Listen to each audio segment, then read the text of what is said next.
Jake stepped off the rusty bus, clenching his small, worn-out suitcase in one hand and a bottle of water in the other. He wiped the beads of sweat rolling down his face and took a long sip. The new city was bustling. People shouted at street vendors. Cars honked like the horns were powered by anger, and the air was thick with the aroma of roasted corn mixed with exhaust fumes. The streets were lined with small kiosks selling everything from phone chargers to fried plantains, their owners energetically hawking their goods to passers-by. Jake felt a mix of nervousness and excitement as he navigated the crowded streets. His first stop was an old friend's place, who had promised to connect him to a job opening. The apartment was in a rundown building with peeling paint and a rickety staircase, but Jake was too focused on the opportunity to care. By the next morning, Jake found himself standing in front of Horizon Integrated Enterprises, a medium-sized company that specialized in construction materials. The building was a dull gray with large windows that reflected the bustling street outside. Thanks to his friend's referral, he was offered a position there. The head of security, Mr. Carter, studied Jake for a moment before nodding. You'll start as the gateman. Your job is to control access, keep the compound clean, and assist with minor tasks. Can you handle that? Yes, sir, Jake said eagerly, not fully understanding what he was signing up for. But by the end of his first week, Jake understood why the position was vacant. The gatehouse was cramped and poorly ventilated, and the heat from the afternoon sun made it feel like a sauna. The manager, Miss Rachel, had a reputation for being unbearable. She assigned tasks beyond his job description and ensured he was constantly on his feet. From scrubbing the parking lot tiles to fetching her coffee, there was no end to her demands. Jake. Rachel's sharp voice pierced the air. Why is my car still dirty? Do I have to remind you? Jake looked up from where he was scrubbing the compound tiles. Madam, I thought the drivers handled that. Rachel didn't even let him finish before barking at him. Are you questioning me? Get it done now. Jake muttered under his breath. If washing cars was in my job description, they should have provided me with soap and water instead of a security uniform. What was that? Rachel snapped with narrow eyes. Nothing, madam, Jake replied quickly, grabbing a bucket and sponge. Unfortunately, Rachel's tyranny extended beyond Jake. The entire staff feared her. She had a way of making even the simplest tasks feel like a life or death matter. Her scolding sessions were legendary, and her expectations were as unreasonable as they were exhausting. She once berated a secretary for using blue ink instead of black, and stories of her temper had become a source of dark humor among the staff. One rainy afternoon, as Jake stood under the small shelter of the gatehouse, Sophie approached him with a plate covered in foil. Sophie was the cleaner, a petite woman with a quick smile that could brighten anyone's day. You haven't eaten, have you? Sophie asked, handing him the plate. Jake's eyes widened. Sophie, you're a lifesaver. You know I haven't eaten since morning. Sophie smiled. Don't let Madame Rachel hear that. She might accuse you of stealing the air. Jake laughed despite being so tired. Sophie's humor was a breath of fresh air in his otherwise grueling day. Over time, their friendship grew. Sophie would sneak him food, help him with tasks, and sit with him during breaks to share stories about her life. She often spoke of her young daughter, whom she hoped to send to a better school someday. But this still didn't change his hard routine. Whenever Jake remembered what he had to pass through every morning, his heart skipped a beat each time. Once the alarm buzzed at 5:30 a.m., Jake jolted awake, rubbing his eyes as he sat up on the creaky mattress in the tiny room provided near the company's gate. The room smelled faintly of damp wood, and the single window was covered with a makeshift curtain made from an old bedsheet. A faint chill lingered in the early morning air, but Jake knew it wouldn't last. Soon, the blazing sun would turn the compound into a frying pan. He grabbed his uniform, a faded brown shirt with the company's logo embroidered on the chest, and got ready for another long day. His mornings usually started with sweeping the compound, wiping the gates clean, and occasionally wrestling with the office cat, which had a habit of sneaking into the gatehouse to steal his breakfast. At 7 a.m., the staff began arriving. Rachel was always among the first, and her heels would announce her presence before her voice did. "Jake," she shouted the moment she stepped out of her car. "Why is the gate not sparkling, madam? I cleaned it."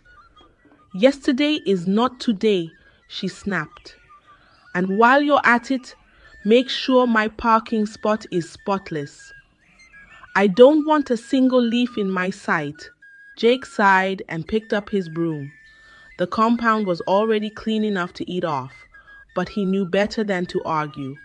He glanced at the trees lining the far side of the compound, wishing he could escape to their shade even for a moment.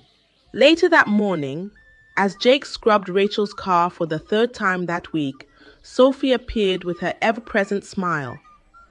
"Jake, you'll soon wash this car until the tires disappear," she teased, holding out a bottle of cold water. Jake laughed, taking the bottle gratefully. "Sophie, if I survive this job, I'll write a book titled 100 Ways to Endure Tyranny." Sophie giggled, leaning against the wall. "Don't worry. One day, all this suffering will pay off. You'll see." Jake looked at her, touched by her optimism. "You're always so hopeful." "How do you do it?" Sophie shrugged. "When life throws stones at you, you either build a bridge or a grave. I choose the bridge." The laughter was soon interrupted by Rachel's voice. "Sophie, why are you loitering? Don't you have work to do?" Sophie quickly handed Jake a small package wrapped in foil. "I packed some puff-puff for you. Eat it later." Jake watched as Sophie hurried away and saw how her cheerful demeanor was quickly replaced by nervous obedience. He clenched his fist, vowing to repay her kindness someday. The aroma of the puff-puff lingered, momentarily easing the weight of his exhaustion as he returned to scrubbing. During lunch breaks, the company's lower-level staff often gathered in a hidden corner of the compound to share meals and gossip.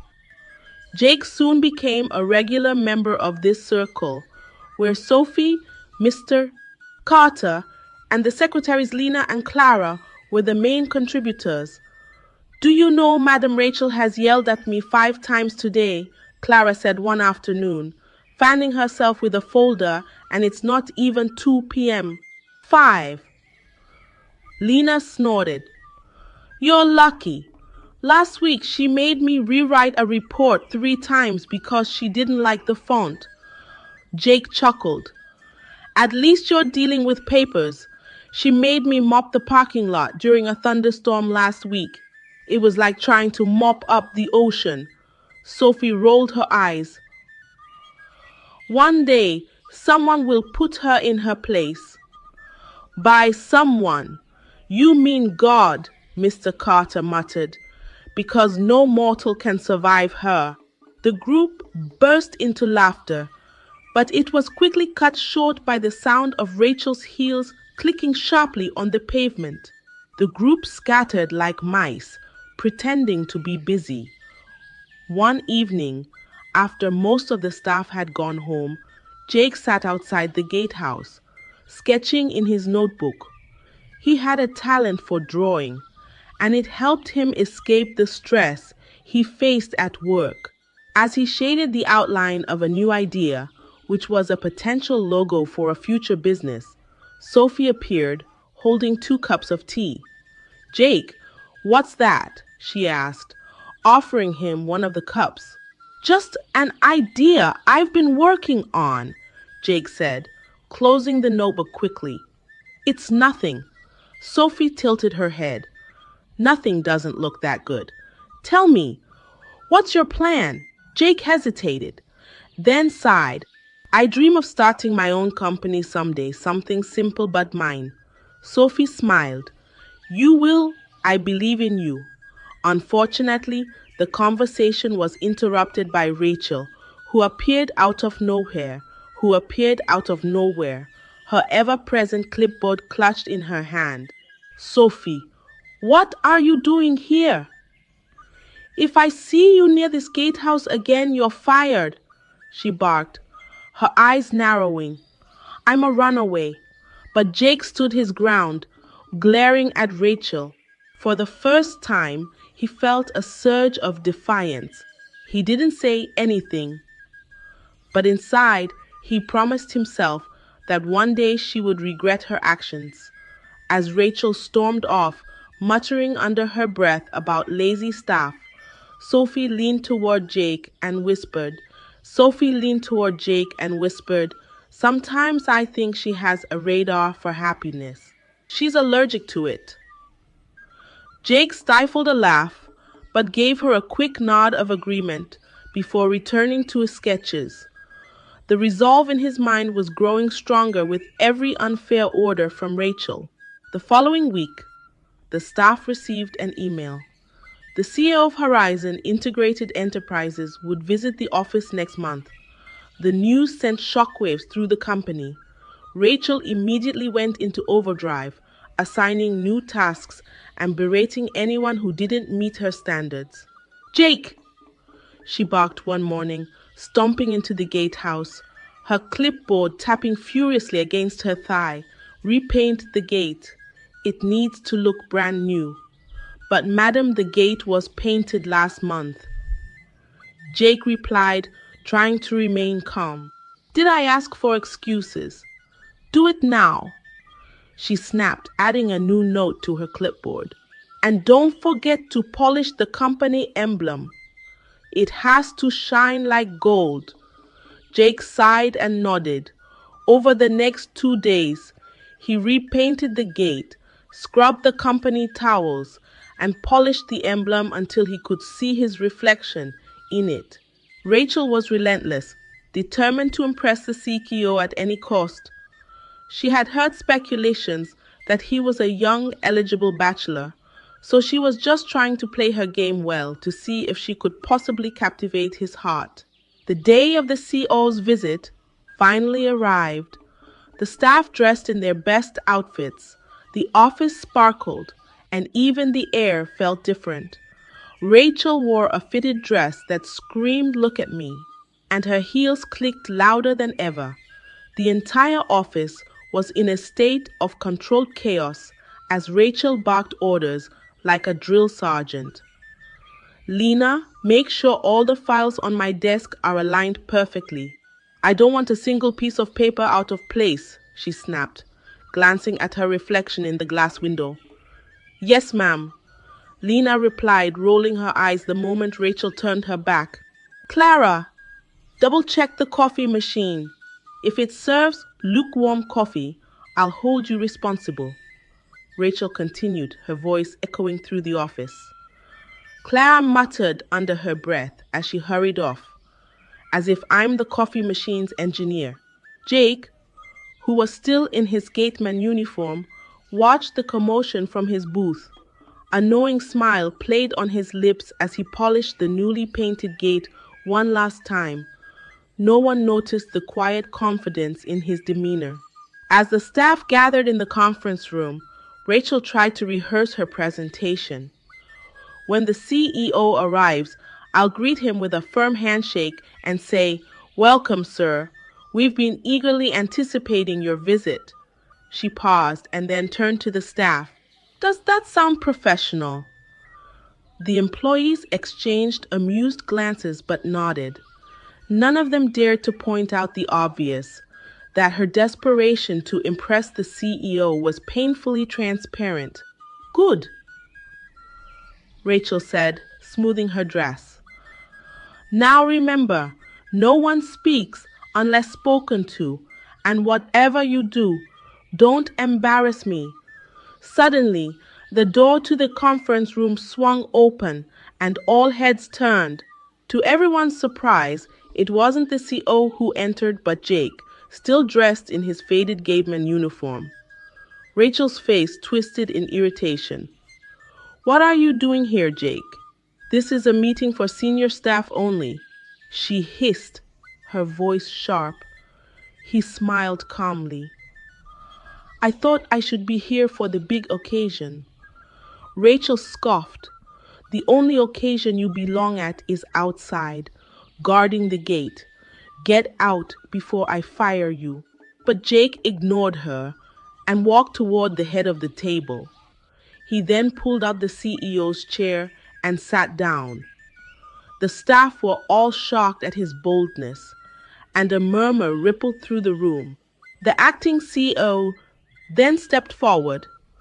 "Miss Rachel, you're hereby terminated from your position, effective immediately."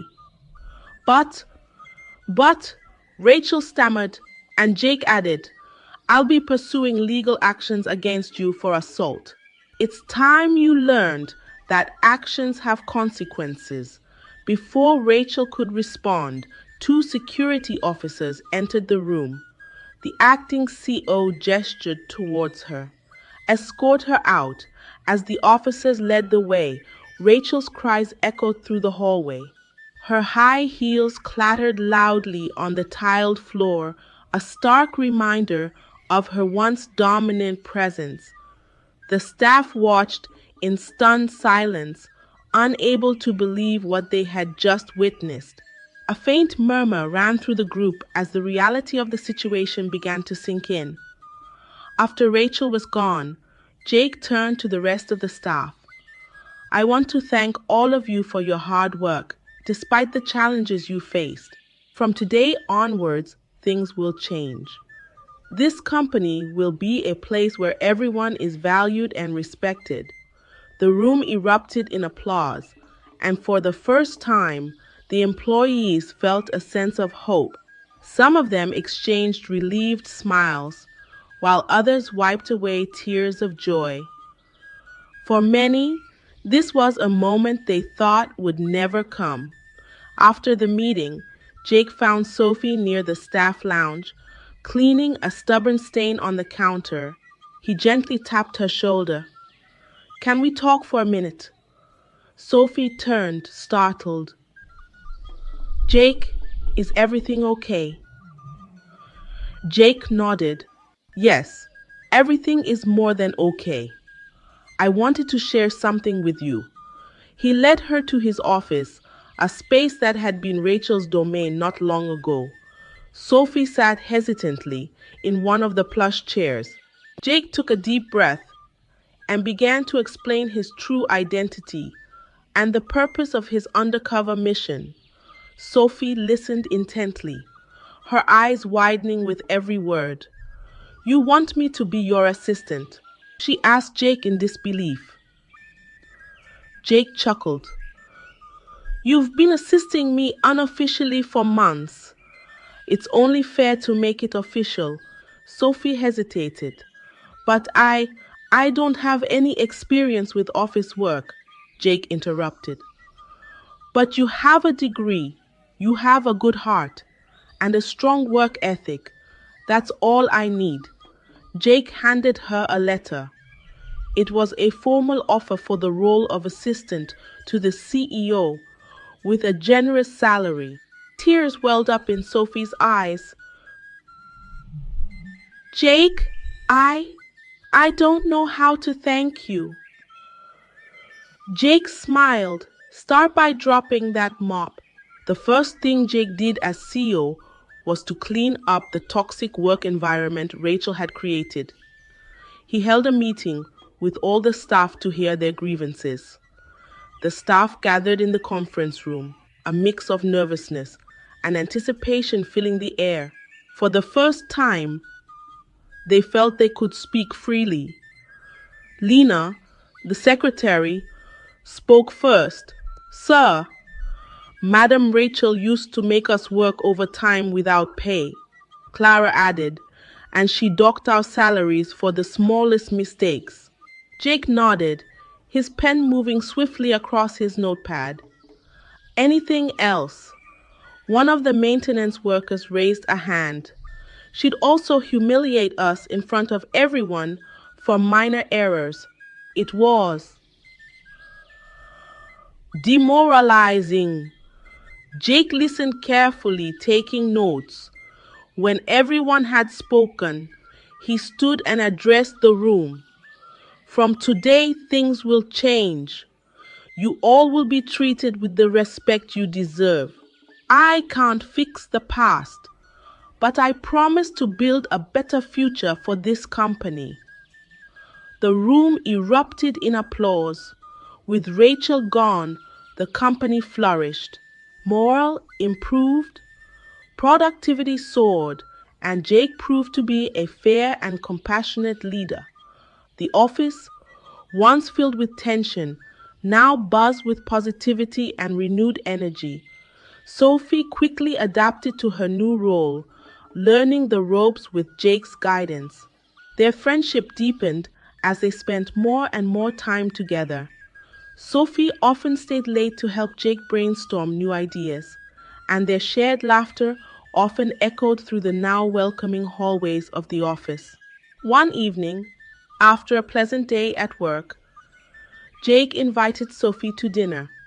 He had decided to take their relationship to the next level, and so he planned a surprise for Sophie.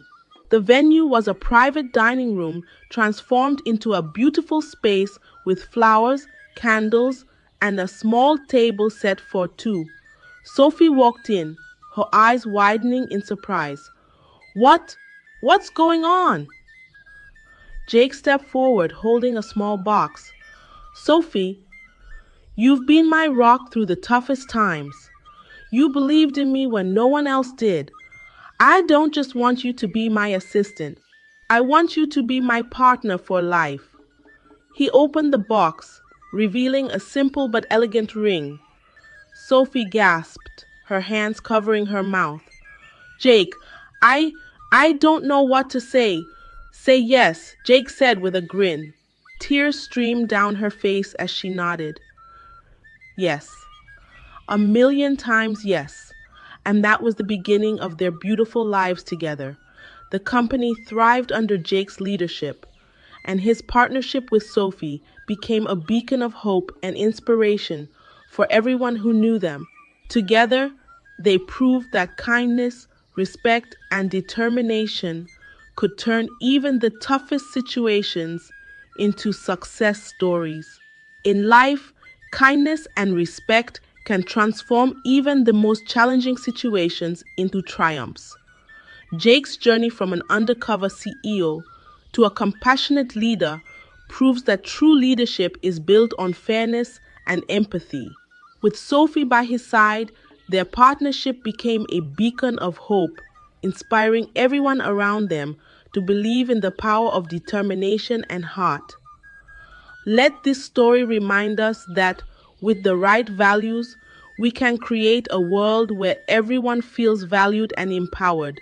Thank you for watching, and stay tuned for more inspiring stories.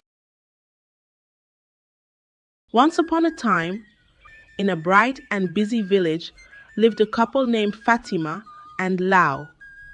They had a little home, not big and fancy, but full of love. Fatima was very pretty, with a kind smile that lit up the room, and Lao was strong and handsome. They were very happy because they had 4 beautiful daughters. Each one was like a sparkly gem, bright and beautiful. But Fatima and Lao were very poor. Every day, Lao worked very hard. He went to other people's farms and did a lot of work just to make sure they had enough food to eat. It wasn't always a lot, but they were thankful for whatever they had. Fatima, too, helped a lot. She fetched water, washed clothes for other people, and carried loads in the market, all to add a little more for their family. But even with all their hard work, things were tough. The little girls were growing, and they needed things like books and pencils for school. But Fatima and Lao often found it hard to pay for these. Sometimes the girls would come home early from school because they couldn't pay the fees. It made Fatima and Lao sad, but they hugged their daughters, played with them, and tried to make each day as happy as they could. Their home was always filled with laughter and the sound of little feet running around. Even though they didn't have much, Fatima and Lao loved each other and their daughters so much. They believed that somehow things would get better. They just didn't know how yet. So every night under the twinkly stars, Fatima and Lao would sit outside their small house, hold hands, and dream of a better tomorrow for their sweet girls. They knew it wasn't easy, but they had hope, and that was something very special to have. One sunny morning, Lao felt very heavy in his heart. He knew he needed to find a way to make things better for his family. So he decided to visit his friend in the next village, hoping for some help.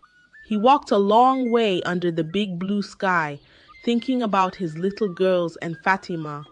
When Lao reached his friend's house, he was welcomed with a warm smile. Lao told his friend about the tough times they were having. He asked, "Can you help me with some money?" His friend listened carefully and then said, "Lao, I won't just give you fish. I'll show you how to catch them so you won't be hungry again." Lao didn't understand at first, but he nodded, hoping for some good news. His friend took him to see an old man called the Herbalist, who lived deep in the forest. The herbalist's house was odd, covered in strange marks and surrounded by weird plants. Lao felt a shiver as he stepped inside. The air was thick with the smell of herbs and something else Lao couldn't quite name. The herbalist listened to Lao's story, his eyes twinkling in a strange way. Then he said, "I can help you become very rich, but it comes with a price." Lao was eager to know more. "What do I need to do?" he asked. The herbalist looked at him seriously and said, "You must use your children in the ritual.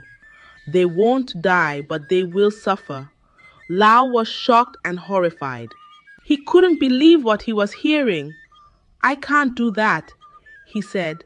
"I want the money to make my children's lives better, not to harm them. I'd rather leave than do this to my own daughters." But then the herbalist said something scary. "Now that your eyes have seen and your ears have heard, if you walk away, you won't make it home." Scared and desperate, Lao felt trapped. He thought about their little house, the unpaid school fees, and the empty pots at dinner time. With a heavy heart, Lao agreed to the herbalist's dark deal, hoping somehow it wouldn't be as bad as it sounded. The herbalist gave him a black powder and instructed him to mix it into his children's food. He left the herbalist's house with a small black pouch and a promise that things would change. But as he walked home, the weight of what he had agreed to felt heavier than anything he had ever carried. After Lao came back from the herbalist's dark and spooky house, he was quiet and sad. He did what the herbalist told him to do, putting a little bit of the black stuff into his daughter's food. He hoped with all his heart that it wouldn't hurt them, that somehow everything would be okay. But the next day, something strange and sad happened. A strong wind blew through the village like it was angry about something. It wasn't just any wind, it whistled and howled, rattling doors and shaking trees. Everyone in the village talked about this strange wind, but for Lao's family, it brought something worse. His eldest daughter, the one with the brightest smile, lost her sight. She couldn't see anything anymore. She cried, saying everything was dark. Lao's heart broke into 1,000 pieces. He wanted to believe it was just the wind, that it was a strange accident, but inside he knew it was. Because of the black stuff, the village whispered about the wind and the sudden blindness of Lao's daughter. Then, on a day that seemed just a little too quiet, a mysterious man came to the village. He wore all black from his hat to his boots, and he carried a big, heavy sack. He walked straight to Lao's house. He stepped silent and swift. He told Lao and Fatima that he had heard of their daughter's misfortune and had come to help. "Do not open this sack until I leave," he said with a smile that didn't quite reach his eyes. Lao and Fatima were puzzled, but hopeful. They watched the man walk away, and then they opened the sack. Inside, it was filled with money, shiny and gold. For a moment, they forgot their worries and danced around, laughing and holding each other.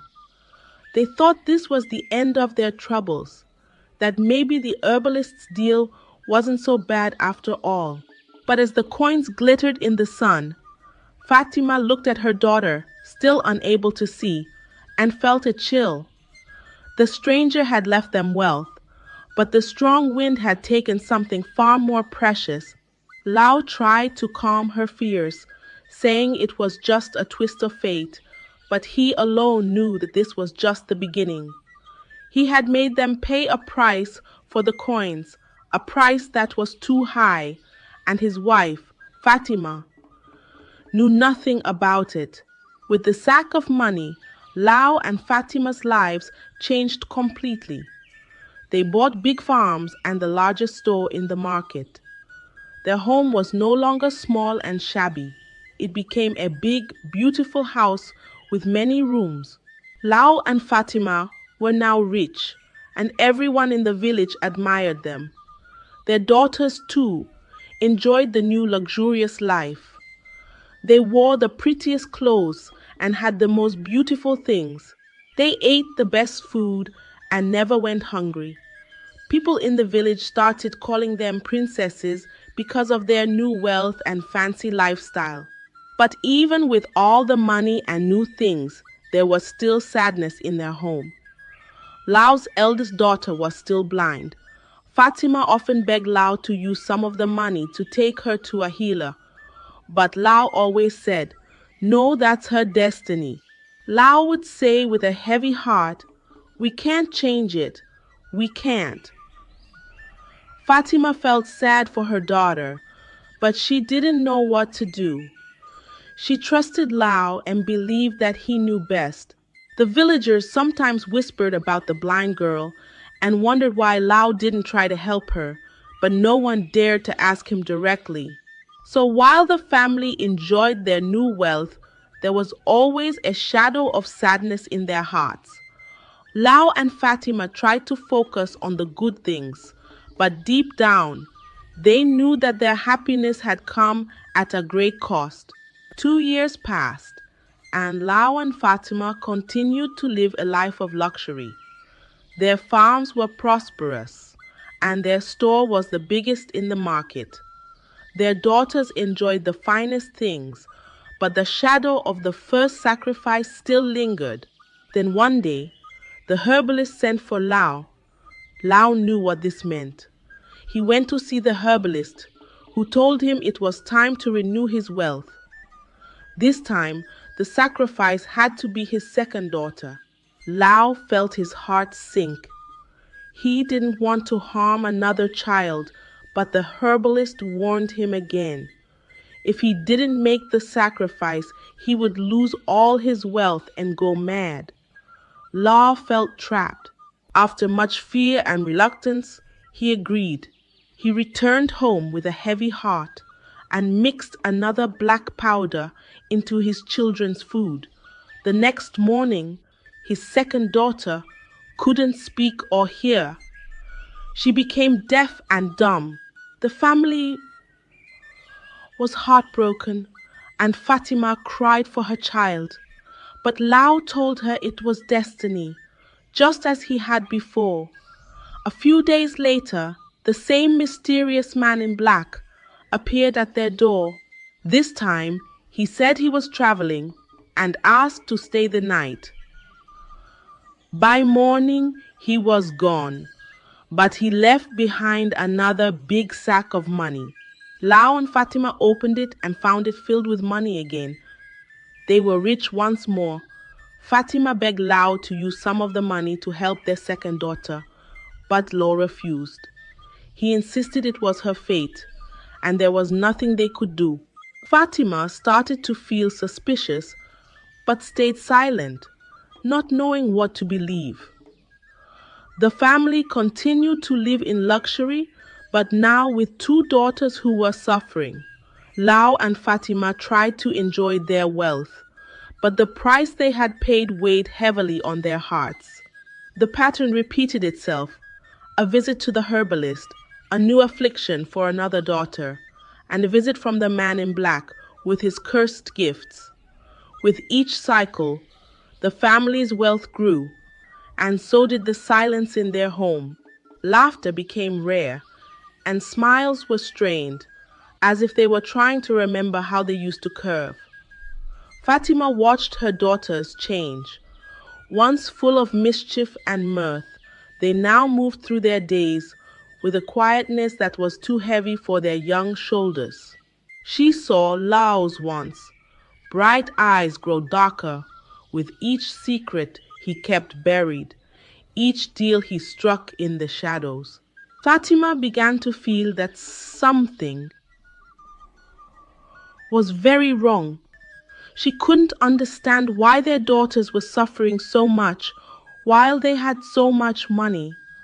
Lao's refusal to help their children made her even more suspicious. She decided to find out the truth. One day, Fatima quietly followed Lao as he left their home. She hid behind trees and bushes, making sure Lao couldn't see her. Lao walked to the herbalist's hut, and Fatima watched from a distance. Inside the hut, Lao and the herbalist spoke in low voices. Fatima crept closer and listened carefully. Her heart pounded as she heard them talk about the sacrifices Lao had made. She learned that it was Lao who had caused their daughter's suffering by using them in the rituals to gain wealth. Fatima was horrified. She couldn't believe what she was hearing. The man she loved, the father of her children, had done such terrible things. She felt a mix of anger, sadness, and fear. She wanted to run away and tell everyone, but she was too scared. The herbalist had warned Lao that they would both go mad if the truth came out. When Lao left the hut, Fatima quickly hid. She watched him walk back to their home with heavy steps. Fatima stayed behind for a moment, trying to gather her thoughts. She knew she couldn't tell anyone without risking her life and her children's safety. Fatima returned home with a heavy heart. She looked at her daughters, feeling a deep sadness for what they had endured. She knew she had to find a way to protect her remaining daughter. But she felt powerless. She decided to keep the terrible secret, hoping that one day she could find a way to make things right. Time passed, and Fatima continued to carry the heavy burden of her secret. The family's wealth remained, but the cost weighed heavily on her heart. Then one day, Lao was summoned by the herbalist once more. Fatima's heart sank as she knew what this meant. At the herbalist's hut, Lao was told that it was time for another ritual to renew their wealth. This time, the sacrifice had to be their last and only healthy daughter. Lao felt a deep sense of dread. He couldn't bring himself to harm his last daughter. Under the heavy cloak of another restless night, Lao returned home with a grim face and a limping gait. Fatima's heart pounded as she noticed his discomfort. Then she decided to confront him. "I knew where you went. I knew you went to see the herbalist. What happened, Lao?" she asked, her voice trembling with fear and concern. Lao sat down, his face shadowed with pain and guilt. "The herbalist," he began, his voice barely a whisper. "He says we need to do more to keep our wealth. It's another ritual, a terrible one." Fatima held her breath, fearing the worst. She cried and begged him not to do it. Desperate and determined to save her daughter, Fatima went to see the herbalist herself. She fell to her knees and pleaded, "Please, there must be another way. I can't let you take my last child." The herbalist looked at her thoughtfully. After a long silence, he finally spoke. "There is an alternative," he said slowly, "but it involves great suffering for both of you." Fatima listened intently as the herbalist explained. "We will make a wound on Lao's leg, and you, Fatima, must lick this wound every day. As long as you do this, your wealth will remain. But if you ever tell anyone about this, you will die." Fatima felt a deep chill run through her. The thought of licking a wound was repulsive, but the idea of losing her last daughter was unbearable. She looked at Lao, who nodded reluctantly. They both knew they had no other choice. The next day, the herbalist made a wound on Lao's leg. It was deep and painful, and Lao winced in agony. Fatima steeled herself and began to lick the wound, tears streaming down her face. She did this every day, and as promised, their wealth continued to grow. The man in black returned more frequently, bringing sacks of money. The family was richer than ever, but Fatima and Lao knew that their wealth was built on a terrible secret. Fatima endured the daily ritual, her heart heavy with sorrow and revulsion. She did for her children, hoping to protect them from further harm. Though they lived in luxury, the shadow of their deeds hung over them. Fatima and Lao were bound together by their secret, each day a painful reminder of the price they had paid for their wealth. As time went on, Fatima and Lao's house looked more and more like a treasure chest. Every corner sparkled with new fancy things. But even with all the shiny riches, a shadow of sadness filled the air. It felt like even though they had everything, they really had nothing at all. Every morning, Fatima had to do something very hard. She had to lick a never-healing wound on Lao's leg. It was a scary task, and each time she did it, she felt sicker and sadder. Her bright eyes weren't sparkling anymore, and her skin didn't feel warm. Even after many baths, a yucky smell stuck to her, a smell that came from the darkness of the wound. The people in the village started whispering about Fatima. When she walked by, they would say, "Something's wrong with Fatima."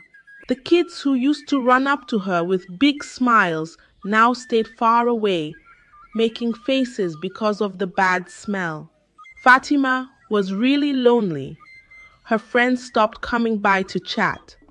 Lao felt very sad too. He saw how sick Fatima was getting, and it hurt him because he knew it was all because of the choices he had made. The house became a sad place. The air felt heavy, and it was hard to breathe. Fatima's task made her feel worse every day, and she missed the happy times. Their daughters were scared and confused. At night, they would whisper to each other, "What's happening to Mama?" They didn't understand why their mother was changing, why she looked so tired and sad. As Fatima grew sicker, the village started to keep away from them more and more. They had a lot of money now, but it felt like they were trapped in a golden cage, cut off from everyone else. The bad smell and the secrets were too much for the people around them. Fatima knew things were really bad. She and Lao felt stuck, unable to fix what was going wrong. Every day, when she went to help Lao with his wound, she wasn't just sad about the pain. She was sad for all the happy days that seemed gone forever. As time went on, Fatima just kept getting sicker, and everyone in the village started to notice.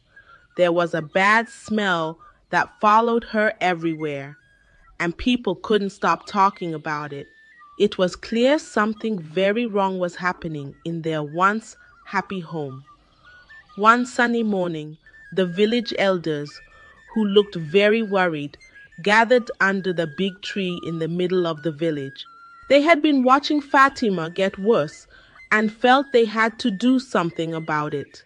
Because the family's sudden riches seemed to make things even stranger, the oldest and wisest elder, a sharp-eyed old man, stood up and said firmly, "We can't just watch one of our own suffer like this.